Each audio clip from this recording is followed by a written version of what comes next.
नमस्कार प्रेक्षकांनो, तर आपण बघतोय तू ही रे माझा मितवाचा असा इंटरेस्टिंग असा एपिसोडच्या सुरुवातीला अर्णव इथे बाप्पासमोर हात जोडून उभा आहे. तो बाप्पाला म्हणतो, मी सिंदूरमुळेच तुझ्यासमोर मी पहिल्यांदा हात जोडले होते, त्यामुळेच मी तुझी पूजाही केली होती. आपलं तसं जुनं रिलेशन काहीच नाही आहे, त्यामुळे तू माझी पूजा किंवा माझं हे किती सिरियसली घेशील ते मला माहिती नाही, असं तो म्हणतो. आणि आपलं जुनं अकाउंट नाही आहे, फिक्स असा अकाउंट नाही असं तो बाप्पाशी बोलत असतो. पण तिचं आणि तुझं जे काही आहे ते अकाउंट फिक्स आहे. तिचा त्रास नाही बघवत आहे मला, आणि आय एम व्हेरी शुअर की तुलाही तो त्रास बघवत नसेल. आणि आज तिच्यासाठी मी तुझ्यासमोर उभा आहे. प्लीज तिला हवं ते सगळं मिळू देत अशी प्रार्थना करतो अर्णव. म्हणतो, मला जे मिळणार नाही तेही तुला मिळू देत, इट्स अ रिक्वेस्ट अशी तो प्रार्थना करतो. प्लीज प्लीज असं म्हणतो बाप्पाकडे. आणि म्हणतो, अशा माणसाकडून ज्याने कधीच तुझ्याकडून काही मागितलेलं नाही आहे ते प्लीज तिला दे, ईश्वरीला सगळं दे, असं म्हणून तो अगदी मनोभावे हात जोडून नमस्कार करतो. आणि मग प्रेक्षकांनो इकडे काय होतंय बघूया. प्रेक्षकांनो इकडे ईश्वरी सुद्धा बाप्पाला अगदी आरती ओवाळतीये आणि तिकडे अर्णव सुद्धा प्रार्थना करतोय. ईश्वरीची जी काही आरती ओवाळायची पद्धत आहे किंवा ती जी काही आरती ओवाळतीये ती ओवाळताना तिच्यात काहीतरी एक असं जे दिसतंय, आणि तिकडे अर्णव सुद्धा तीच आरती ओवाळतोय. म्हणजे ईश्वरीसाठी अर्णव इकडे प्रार्थना करतोय, ईश्वरी तिच्या बाबांसाठी तिकडे प्रार्थना करते, आणि इकडे आई सुद्धा आता तिकडे ना अथर्वशीर्ष म्हणत पठण करत बसली आहे दवाखान्यामध्ये. आणि आता खरंच भक्तीची परीक्षा आहे असं म्हणायला हरकत नाही, कारण तिन्ही ठिकाणून प्रार्थना करतायत तिघं जण. अगदी नॉनस्टॉप आरती ओवाळणं असेल, इकडे आईंचं अथर्वशीर्ष पठण करणं असेल, आणि तिकडे अर्णवचं आरती ओवाळणं असेल, असं सगळं एकदम असं नॉनस्टॉप चालू आहे. आणि प्रेक्षकांना आता पुढे काय होणार, भक्तीची परीक्षा जी काही आहे त्यामध्ये सफल होणार का प्रत्येकजण. गणपती बाप्पा या तिघांना जो काही आशीर्वाद देणार आहे तो आशीर्वाद खरंच तो देईल का, त्यांची जी काही इच्छा आहे ती इच्छा पूर्ण होईल का, ते बघत राहूया. त्याच्यासाठी तुम्ही एपिसोड हा शेवटपर्यंत बघत राहा. इकडे आईसुद्धा अगदी नॉनस्टॉप अथर्वशीर्ष म्हणत बसल्यात, ईश्वरी नॉनस्टॉप आरती ओवाळते, आणि बाजूला बॅकग्राऊंडला ना ते हरे रामचं जे काही म्युझिक आहे ना ते चालू आहे. असा काटा येतोय ना अंगावर एकंदरीत बघताना. आणि तेवढ्यात प्रेक्षकांना आता खरंच चमत्कार होईल का अशी आशा आपण लावून बसतोय. आणि प्रेक्षकांना आता ती वेळ लवकरच येणार आहे बरं का. बघा तुम्ही एपिसोड शेवटपर्यंत काय घडणार आहे ते. आता इकडे ना अर्णव पण असं डोळ्यात अशी म्हणजे आरती ती एक भक्तीची जी काही डोळ्यातली भाषा असते ना ती अशी एकटक बघतच आरती ओवाळणं चालू आहे. आणि प्रेक्षकांनो इकडे बघा, बाबांचा हात जरा जरा हलायला सुरुवात झालेली आहे. अगदी दोन्ही हात हळूहळू हललेत. त्यांनी असे ना पटकन हात बीत हलवत आहेत असे, आणि त्यांचे जे काही हात हलवायचे हे आहे ते तिकडे हात हलवत आहे, तिकडे आरती ओवाळत आहे, तिकडे आई हे म्हणतात अथर्वशीर्ष. आणि तेवढ्यात आईंचं लक्ष गेलं की बाबांनी इथे डोळे उघडलेले आहेत. म्हणजे भक्तीच्या परीक्षेमध्ये अर्णव, ईश्वरी, आई आणि बाकीचे सगळे सुद्धा म्हणजे नमू आणि आत्या असतील ते सगळे सुद्धा ते यशस्वी झालेत असं म्हणायला हरकत नाही. थोडंसं सुख असे ना त्या ईश्वराने पदरात घातलंय गणूबाप्पाने थोडंसं, असं मी का म्हणते ते तुम्हाला कळेल. त्याच्यासाठी एपिसोड तुम्हाला शेवटपर्यंत बघावा लागेल. तर प्रेक्षकांना इकडे आईंचा चेहरा असा आनंदाने झाला. त्या अहो हाका मारतायत, मी सुप्रिया असं म्हणून सांगतायत ते आई बाबांना. आणि मग डॉक्टरांना मी बोलवून आणते मी असं म्हणतात त्या. आणि प्रेक्षकांना आता आई डॉक्टरांना बोलवायला गेलेत. तर अर्णव पण तिकडे आता अजून कुणाला कळलेलं नाही आहे. अर्णव सुद्धा असा आरती ओवाळतोय अजून सुद्धा. तर बाबा असे एकदम ना जोरात श्वास घेत आहेत. शुद्ध तर आली आहे. आणि आता प्रेक्षकांना ईश्वरी सुद्धा अजून आरती ठेवलेली नाही आहे ईश्वरीने, आणि बाजूला बॅकग्राऊंडला ना वक्रतुंड महाकायचं गाणं लागलंय. आणि तेवढ्या प्रेक्षकांना नम्रताचा फोन वाजतोय. त्यामुळे नम्रता तो फोन उचलायला गेले, आणि नमूला कुणाचा फोन आला असेल इमॅजिन करा तुम्ही. बरोबर आहे, गेस करा. तर नमूला ना आईचा फोन आलाय. नम्रता काय म्हणते बघा फोनवर. आई तिकडनं नम्रताला सांगतात, हॅलो नमू, बाबा शुद्धीवर आलेत. आणि मग प्रेक्षकांनो काय, बाबा शुद्धीवर आलेत असं नम्रताचा चेहऱ्यावर ॲक्शन असते. म्हणजे तिच्या चेहऱ्यात आनंद आणि डोळ्यात आसू बघा कसं येत आहेत, आनंद अश्रू येते. आणि नम्रता ईश्वरी कसे एकटक बघते. ईश्वरी अजून सुद्धा आरती ओवाळतेच आहे. आणि प्रेक्षकांना आता ईश्वरीला ना नम्रता हाक मारते. म्हणजे आधी ती स्वतः स्टेबल होते, आणि मग बाप्पाकडे एकदा बघते नम्रता, आणि ईश्वरीकडे एकदा बघते. असं चाललंय सगळं तिथे. आणि मग आता हाक मारत ईश्वरीला ती म्हणते, इशू बाबा शुद्धीवर आलेत असं सांगितल्यानंतर आत्याबाई म्हणतात, काय दादा शुद्धीवर आला. आणि मग त्याच्यानंतर ईश्वरी पण अशी बघत राहते. तर ना प्रेक्षकांकडे नम्रता हो म्हणून मान डोलावते. चला गणूबाप्पाने ऐकलं बरं का या ईश्वरीचं आणि सगळ्यांचं.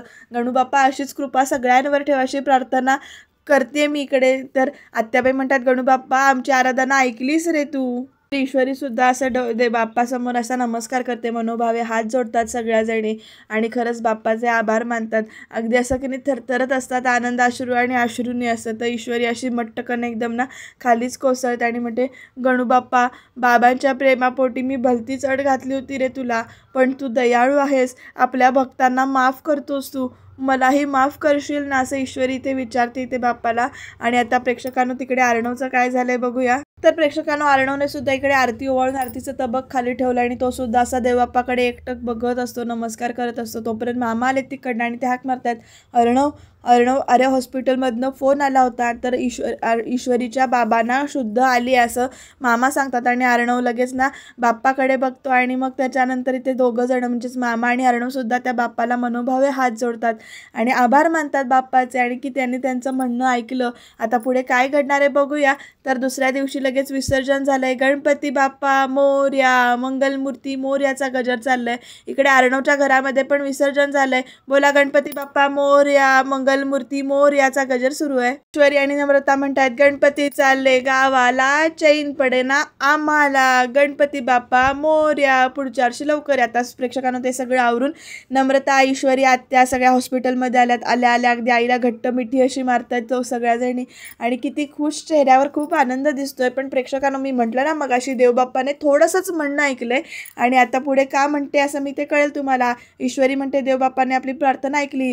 नम्रता म्हणते, आई बाबा शुद्धीवर आले, ते काही बोलले का गं? तर आई म्हणतात, हो हो नमू. तोपर्यंत आत्या म्हणते, देवच पावला गं बाई खरंच. ईश्वरी म्हणते, आई मला त्यांना भेटायचं आहे, मी आलेच असं म्हणून ती जात असते. तोपर्यंत इशू तू आज जाऊ नकोस, कारण आता एक स्पेशालिस्ट डॉक्टर म्हणे US आलेले आहेत, त्यांच्या काही टेस्ट आणि चेकअप चालू आहेत, आपण आता नको जायला. आणि मग ईश्वरीनं आत्याकडे एकदम बघते, US डॉक्टर कोणी बोलवले? आणि मग प्रेक्षकांना यांचं बोलणं चालू आहे. तोपर्यंत डॉक्टर स्वतःच आलेत बरं का तिकडनं. आणि मग ईश्वरी डॉक्टरना विचारते, डॉक्टर बाबा कसे आहेत माझे, झाले का त्या टेस्ट आणि कधीपर्यंत त्यांना आम्ही घरी नेऊ शकतो? तर आता डॉक्टर जे काही सांगतात ते ऐकून शॉक बसेल.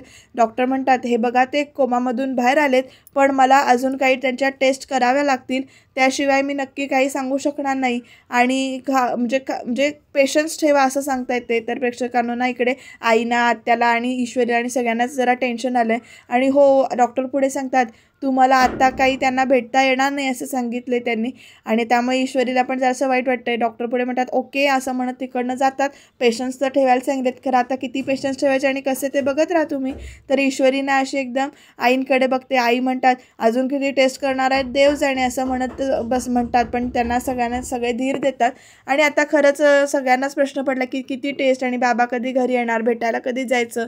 तर आता वल्लरी म्हणते की चला, बाप्पाचं विसर्जन अगदी छान पार पडलं, पुढच्या वर्षी पूजेला जोडीने बसायचं आहे अर्णव आणि लावण्या. तर मी तर म्हणते पुढच्या वर्षी गणपती बाप्पा बसले की आपण लगेच सत्यनारायणाची पूजा करून घेऊ, काय म्हणता? तर अविनाश मामा लगेच म्हणतात, वा वा वा वा. आणि मग पुढे म्हणतात, पुढच्या वर्षीचं प्लॅनिंग आत्तापासूनच कुठे करतेस वल्लरी तू, हे बघ पुढचं पुढे बघूया असं म्हणत ना लगेच मामा बोलतात. तर इकडे अंजलीला ना काहीतरी व्हायला चालू झालंय आणि मग मामा एकदम म्हणतात, बाय द वे आकाश, तुझी आजची ही विसर्जनाची तयारी होती ती अप्रतिम होती, माझ्या वतीनं तुला 100 पैकी 100 मार्क, असं जरा हस्तखेळतं वातावरण आहे. तोपर्यंत प्रेक्षकांना अंजली उठते आणि तिला ना एकदम अशी चक्कर आल्यासारखी होते. त्यामुळे सगळे तिच्या पाठीमागे जातात. पाणी आण ताई, काय होतंय असं सगळं आरडाओरडा सुरू आहे. लावण्या म्हणते, ओ गॉड ताईंना काय झालं अचानक? वल्लरी पण विचारते, अंजली काय झालं तुला बाळा, म्हणजे काळजीनं विचारते तरी. तर आणि काय आहे तिची तब्येत इतकी नाजूक का झाली काही कळतच नाही आणि प्रेग्नन्सीमध्ये असं सारखं होणं चांगलं नाही आहे रे अर्णव. तर अर्णव लगेच म्हणतो, मामी हे टेन्शन मला पण येतं आहे, पण ताई तुला बरं वाटतंय का, तू पाणी घे ना थोडंसं प्लीज असं म्हणत ना अर्णव बोलत असतो. तर प्रेक्षकांना आता सगळ्यांनाच टेन्शन आलं आहे. तेवढ्यात लावण्या म्हणते, माझ्या ओळखीचे एक गायनॅक आहेत, मी त्यांना कॉल करू का लगेच? तो पण अविनाश मामा म्हणतात, आपण ना नेहमीच्याच त्यांना डॉक्टरना दाखवूया, काय आहे ना त्यांना हिस्ट्री माहिती असते ना. तर लावण्याला पण ते पटतं, त्यामुळे ती ओके म्हणते. तर अंजली बाळा पाणी पी, तुला बरं वाटेल असं वल्लरी म्हणत असते. तर मामा आपण सेकंड ओपिनियनबद्दल बोलत होतो ना, तर आपण आत्ताच्या आत्ता ताईला घेऊन जाऊया असं अर्णव म्हणतो. आणि मग आकाशला गाडी काढायला पाठवून देतो. तर मामासुद्धा जातात.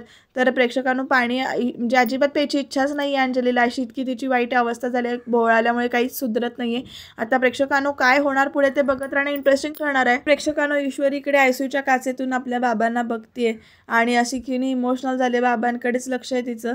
आणि मग आता पुढे काय घडणार, ईश्वरीला म्हणजे बाबांना भेटता येईल का, कधी बोलता येईल ते बघत राहूया. तोपर्यंत प्रेक्षकांनो इकडे ना ईश्वरी आत्याजवळ येते. त्या म्हणतात, ईशू अगं अजून किती वेळ चालणार आहे त्या टेस्ट. तर ईश्वरी म्हणते की आत्या अगं काळजी करू नकोस, बाबा आता कोमातून तर बाहेर आलेत ना, म्हणजे हळूहळू सगळं म्हणजे सगळ्यात फरक पडेल त्यांच्या तब्येतीमध्ये. तर हो ना जयूताई असं म्हणत आईसुद्धा धीर देतात. आणि तोपर्यंत ना डॉक्टर आलेत प्रेक्षकांनो. आता ईश्वरी विचारते, डॉक्टर झाले का बाबांच्या टेस्ट आणि आम्ही भेटू शकतो का त्यांना आता. तर डॉक्टरना 2 मिनटं जरा गप्पच बसलेत आणि सगळ्यांकडे असे बघतायत, काहीतरी पाणी कुठेतरी मुरतंय. ईश्वरी विचारते, काय झालंय डॉक्टर, बाबा नक्की कोमातून बाहेर आलेत ना असं विचारते. तर डॉक्टर म्हणतात की हो ते बाहेर कोमातून बाहेर आलेत, पण पुढे पण काय सांगतात बघा. ईश्वरी विचारते पण पुढे काय, तर डॉक्टर सांगतात ते पण त्यांना पार्शल पॅरालिसिस झाला आहे असं सांगतायत. म्हणजे थोडासा भाग त्यांचा पॅरालिटिक झालेला आहे. आणि आता हे ऐकून ना सगळ्यांना धक्का बसतो. ईश्वरी तर काय अशी म्हणून ओरडते. डॉक्टर पुढे सांगतात की ते बोलू शकणार नाही आहे, त्यांना बोलता येणार नाही आहे. आणि हे ऐकून ईश्वरीला धक्काच बसतो. काय असं ती एकदम विचारते, बोलता येणार नाही म्हणजे असा प्रश्न विचारते. तर त्यांचे हातही काम करत नाही आहेत असं डॉक्टर पुढे सांगतात. आणि हे ऐकून अजून सगळे बिथरतात. आता प्रेक्षकांना बघा, आम्ही थोडीशी कृपा केली आहे तेवढ्यासाठी म्हटलं होतं की हे पुढे संकट बाप्पाने अजून ठेवलेलं आहे शिल्लक या वाईनच्या वाटणीसाठी. पाय फक्त थोडे थोडे हलवू शकतायत असं डॉक्टर पुढे सांगतात. म्हणजे हात एक हलवता येत नाही आहे, बोलता येत नाही आणि पायसुद्धा थोडे थोडे हलवू शकतात असं सांगतात डॉक्टर त्यांना. आणि हे ऐकून ना परत आत्याबाई परत म्हणतात, देवा अजून किती परीक्षा बघणार आहेस तू आमची. डॉक्टर पण बाबांना परत बोलता येईल ना हो, कधीपर्यंत बरं होतील. तर डॉक्टर म्हणतात अशा केसेसमध्ये फिजिओथेरपीचा फायदा होऊ शकतो आणि पण ही लॉंग प्रोसिजर आहे असं सांगतात. तर प्रेक्षकांना इकडे ना आई अशा एकदम अशा बसल्यात, धक्का बसल्यात त्यांना. डॉक्टर पुढे म्हणतात प्रत्येक पेशंटचा रिस्पॉन्स जो काही आहे तो वेगवेगळा असतो, त्यामुळे किती वेळ लागेल आणि हे आपण नक्की नाही सांगू शकत नीट असं सांगतात. त्यामुळे अजूनच यांना वाईट वाटतं.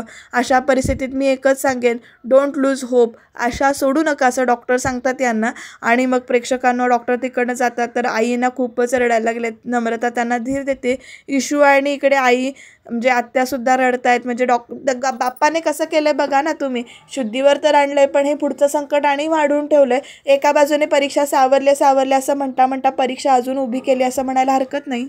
ईश्वरी आत्याच्या मिठीत जाऊन रडते. तर नम्रता आईला सांगते, रडू नकोस, बस कर आता असं म्हणत सगळे एकमेकींना धीर देत आहेत. आता खरंच म्हणजे अवघड वाटतंय मला सुद्धा. तर पण प्रेक्षकांना तोपर्यंत तिकडे दवाखान्यामध्ये ना अर्णव पोचलाय अंजलीला घेऊन, डॉक्टर पैंना भेटायचं असं तो म्हणतो. तर पहिला फ्लोअर आहेत असं सांगतात. तर तोपर्यंत आकाश तू जरा बघतोस का असं म्हणत अविनाश मामा आकाशला तिथनं कल्टी मारायला सांगतात. आणि मग आकाश तिकडनं गेल्यानंतर प्रेक्षकांना मामा अर्णवला म्हणतात, हे बघ तू बरं झालं की तुला अंजलीला ह्याच हॉस्पिटलमध्ये घेऊन आलास, म्हणजे कसं संधी मिळताच तुला ईश्वरीशी बोलता येईल. तर अर्णवसुद्धा त्या गोष्टीला मान डोलवतो आणि आता अंजलीला घेऊन ते जात असतात. तोपर्यंत प्रेक्षकांना ईश्वरी ना इकडे बाबांना भेटायला येते आणि ती अशी खूपच रडते आणि ती बाबांना हाका मारते, बाबा बाबा. आणि बाबा उठा ना, बाबा माझ्याशी बोला ना, एक शब्द तरी बोला बाबा असं म्हणत ती म्हणजे सारखं हाका मारते. म्हणते हे गलत आहे बाबा, आज तुम्ही माझ्याबरोबर घरी येणार होतात ना आणि मग तुम्ही फसवलत मला बाबा असं म्हणत ईश्वरी बोलते. आणि म्हणते बाबा मला आता बोला ना प्लीज माझ्याशी, प्लीज प्लीज असं म्हणत रडत हाका मारते. बाबा काहीतरी बोलायचा प्रयत्न करतायत, तोपर्यंत जे बोलू शकत नाही ते, तरी पण ईश्वरीचं चाललंय बाबा बाबा बोला ना. आणि मग ती म्हणते नाही बाबा उठा ना बाबा, आपल्याला घरी जायचं आहे, तुम्ही उठा माझ्याशी बोला, माझा हट्ट आहे समजा, पण आज तुम्हाला माझं ऐकावंच लागेल बाबा, तुमचं प्रेम आहे ना तुमच्या मुलीवरती, पण बाबा उठा बघू, तुम्हीच असे हट्टी आहात तर तशी मी सुद्धा हट्टी आहे असं म्हणत ईश्वरी इथे बोलत असते. आणि म्हणते प्लीज बोला बाबा प्लीज असं म्हणत चाललंय तिचं, प्लीज बोला माझ्याशी. बाबांचे सुद्धा असे ओठ हल्ल्यासारखे वाटत आहेत.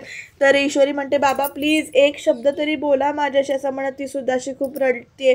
बाबा मी तुमच्याकडे परत कधीच काही मागणार नाही बाबा प्लीज, पण बोला आता, एक शब्द बोला असं सारखं चाललंय तिचं. आणि ती सारखं तेच बोलते, बाबांना बोलायची विनंती करते, पण बाबा असे निराशेनं असे एकदम मान हलवल्यासारखे करतात, डोळे बिळे मिटतात. तर ईश्वरी म्हणते बाबा नाही तुम्हाला असं झोपून राहता येणार नाही आहे, चला उठा बघू, तुम्हाला घरी घेऊन जायला आली आहे मी, तुम्हाला उठा बाबा प्लीज बोला ना, वचन बोला ना हो माझ्याशी असं चाललंय तिचं. अगदी धाय मोकलून रडते बरं का प्रेक्षकांनो ती. तोपर्यंत ना तिथे ना ईश्वरी अशी रडते ते बघून आपल्याला पण वाईट वाटतंय. तोपर्यंत तिथे ना सिस्टर आलेले आहेत. म्हणतात मॅडम तुम्ही काळजी करू नका, अहो असे पेशंट्सही होतात बरे, तुम्ही फक्त थोडा पेशन्स ठेवा असं सांगते ती सिस्टर. आणि म्हणते त्यांना आता आरामाची गरज आहे आणि तुम्ही प्लीज बाहेर जासं तर सांगितलं ईश्वरीला त्या नर्सने. खरंच पेशन्स ठेवणं खरंच खूप अवघड काम आहे, पण ते ठेवावेच लागतात ना. तर ईश्वरी अशी बाबांकडे बघत बघत ना तिथनं उठतीये, पण उठताना सुद्धा तिच्या डोळ्यात पाणी आहे. बाबांच्या डोक्यावर हात वगैरे ठेवते ती. आता बाबा लवकरात लवकर बोलायला लागू देत, म्हणजे सगळं व्यवस्थित होऊ दे अशी आपण प्रार्थना गणू बाप्पाकडे करूया. तर ईश्वरीच्या मनात नसताना सुद्धा ती अशी बाबांजवळून तिथून उठून बाहेर जाते आणि बाहेर येऊन ती डोळे पुसतच असते. तोपर्यंत तिचं लक्ष एके ठिकाणी जातं आणि तिला काय दिसतं बघा प्रेक्षकांनो, तिकडे अंजलीला डायरेक्ट व्हीलचेअरवर बसून आणतायत. अर्णव सर असं म्हणत ईश्वरी ते बोलते आणि अंजली तेही असं बघते ती. आणि म्हणजे मनात किती काही असलं तरी सुद्धा ती धावत जाऊन अंजली ताईंना काय झालं ही काळजी तिला वाटते आणि मग ती विचारते तिथे जाऊन की अंजली ताईंना काय झालं. तर अंजली सुद्धा ना अशी गुंगीमध्ये बोलते. ती म्हणते की नाही म्हणजे हल्ली हे असं जास्त व्हायला लागलं असं म्हणते, सतत गरगरतं ग मला, भोवळ आल्यासारखं होतं असं ईश्वरीला अंजली सांगते इकडे. आणि आता प्रेक्षकांना अर्णव तिच्याकडे बघत राहतो ईश्वरीकडे. ईश्वरी फक्त सांगते काळजी घ्या. ईश्वरी सुद्धा अर्णवकडे एक नजर असं बघते हळूच, पण काही बोलत नाही आहे त्याला. आणि आता तेवढ्यात ना आकाश आलाय. तो सांगतो तिला की डॉक्टरांनी ताईला फर्स्ट फ्लोअरवर घेऊन जायला सांगितले, ते पोचतील तिथे, चला पटकन. तर बाकी काही वेळ न काढता इकडे ईश्वरीला म्हणजे काही न सांगता काही न बोलता तिकडे ते फर्स्ट फ्लोअरला घेऊन जातात. तर ईश्वरीना तिथेच अशी सुन्न होऊन अंजलीकडे बघत राहिले. आता नेमकं पुढे काय घडणार, अंजलीचा जे काही गोळ्याचा डोस आहे की जे काही बदललेलं होतं राकेशनं ते सगळं सत्य समोर येणार की काय होणार. तर इकडे प्रेक्षकांना ना ईश्वरी अशीच तिथेच उभी येते. तिकडे राकेशचे प्रयत्न चालू आहेत ते म्हणजे स्वतःला सोडवून घेण्याचे. त्याला अर्णवने असं छान असं बांधून ठेवले. जरा बरं वाटलं या अर्णवने ना असं राकेशला बांधून ठेवलेलं बघून, तोंडात बिंडात रुमाल अडकून, पण त्याचे सुटण्याचे प्रयत्न चालू आहेत. आणि तो आधी काय करतो, पायाची दोरी सोडायचा प्रयत्न करतो. आधी म्हणजे खुर्ची अशी मागे पुढे करतो, ती तिथनं गाठ सुटत नाही म्हटल्यावर तो उलटा पडतो, काहीतरी असं वेगळंच काही काही चाललंय त्याचं. पायाची दोरी सोडायचा प्रयत्न करतोय, हुसके देतोय स्वतःला. आणि अशा पद्धतीनं त्याचे प्रयत्न सफल झालेले आहेत. त्याचा हात सुटलाय आणि त्यामुळे त्याने चेहऱ्यावरचा तोंडावरचा रुमाल पण काढलेला आहे आपल्या. आणि आता पुढे काय घडणार बघूया. तर प्रेक्षकांना इकडे ना मामा आता अर्णवला सांगतात की आकाश अंजलीच्या औषध आणायला खाली गेलाय आणि हीच वेळ आहे की तू जाऊन आता ईश्वरीला सगळं जे काही खरं खरं आहे ते सांगून टाक. कारण अंजलीला आता औषधाचा डोस दिलेला आहे. त्याच्यामुळे अर्णवसुद्धा लगेच म्हणजे आपल्या प्लॅनप्रमाणे आपण अंजलीला ह्याच हॉस्पिटलमध्ये ॲडमिट केलं आहे. आता अंजलीची काय कंडिशन आहे हे ईश्वरीने स्वतःच्या डोळ्यांनी बघितलेलं आहे. आणि त्याच्यामुळे काय होईल की ती येऊन डायरेक्ट इकडे सांगणार नाही. तर अर्णव पण म्हणतो तुझं बरोबर आहे मामा, आणि आता म्हणजे मिस इंदोरला विश्वासात घेऊन इथे सगळं सांगितलं पाहिजे. आणि नाहीतर आता म्हणजे पुढे मिस इंदोरला जी काही म्हणजे इथेच आहेत काहीची कंडिशन बघितली तिनं, त्यामुळे ती तिला काहीच सांगणार नाही असं सगळं इकडे अर्णव बोलत असतो. आणि इकडे अविनाश मामासुद्धा त्याला दुजोरा देतात. आणि आता अर्णव तिकडनं बाहेर पडतो. इथे म्हणतो अंजलीची काळजी घ्यायला अर्णव मामा स्वतः आहेत. तर अर्णव म्हणतो मी इंदोरला आज कळेल राकेशच राजेश आहे ते, असं सगळं चाललंय. प्रेक्षकांना आता अर्णव इकडे गेलेला आहे. अविनाश मामा केबिनमध्ये त्या रूममध्ये एकटाच आहे. आता पुढे काय घडणार, अर्णव ईश्वरीला सांगू शकेल का जे काही सत्य आहे ते. अर्णव ईश्वरीला हाक मारून थांबवायचा प्रयत्न करतोय की मला तुझ्याशी बोलायचंय. ईश्वरी त्याला म्हणते की मला तुमच्याशी काहीही बोलायचं नाहीये. ईश्वरी अर्णवचं सगळं म्हणणं ऐकून घेईल का, अर्णव सांगू शकेल का जे काही राजेशचं सत्य आहे ते जाणून घेण्यासाठी तुम्ही चॅनलला सबस्क्राईब करायला विसरू नका. कारण उद्याच्या भागामध्ये ईश्वरी आणि अर्णव बोलत असताना राजेश तिथे समोर आलाय आणि पहिल्यांदाच राजेश अर्णवच्या समोर आलाय, तेही ईश्वरी तिथे असताना. नेमकं काय होणार, राजेश तिथे येऊन काही गोंधळ घालेल का अजून काहीतरी होईल म्हणजे सत्य कळेल ईश्वरीला, ते जाणून घेऊया. त्याच्यासाठी सबस्क्राईब करा आणि बघत राहा तू हिरे माझा मितवा.